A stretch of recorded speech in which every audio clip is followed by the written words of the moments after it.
me straight, get to work on time.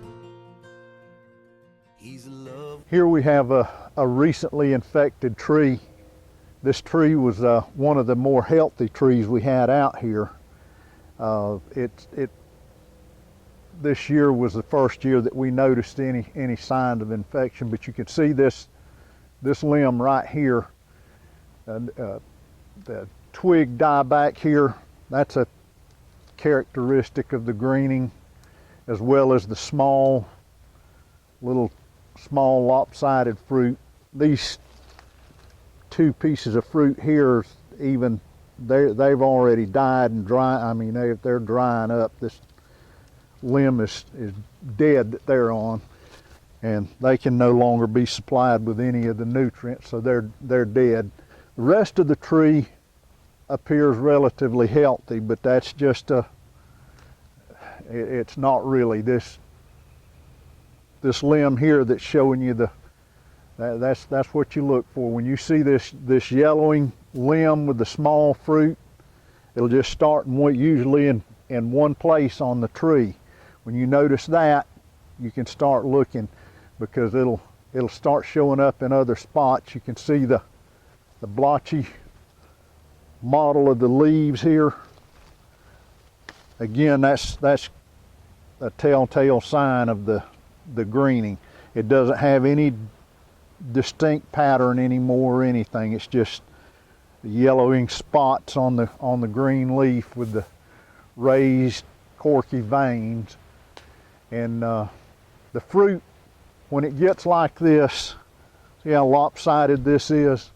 It's no longer, it doesn't have any taste. If it does, it's more bitter than anything, just watery taste.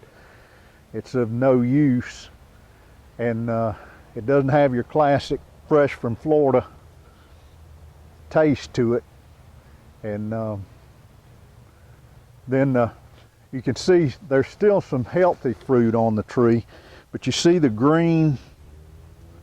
This green doesn't go away. It's normally it'll be yellow on the top, green on the bottom, and that's the way the fruit will stay. Due to the greening, we have to apply spray to the foliar of the tree several times a year to make up for the nutrients that the roots can no longer provide. They're not able to grow like they're supposed to. The roots can't uptake the nutrients from the soil.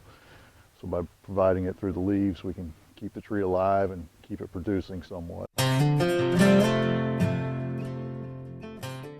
Here we have our decontamination shelter where we store our spray equipment to decontaminate vehicles and equipment as we come to and from the grove, which is required by the Department of Agriculture. They notified us that we had to do this, and we built our little shelter here, and we got a sprayer inside. Any vehicles that come to and from the grove that comes in contact with any of the trees down there have to be decontaminated before they go out.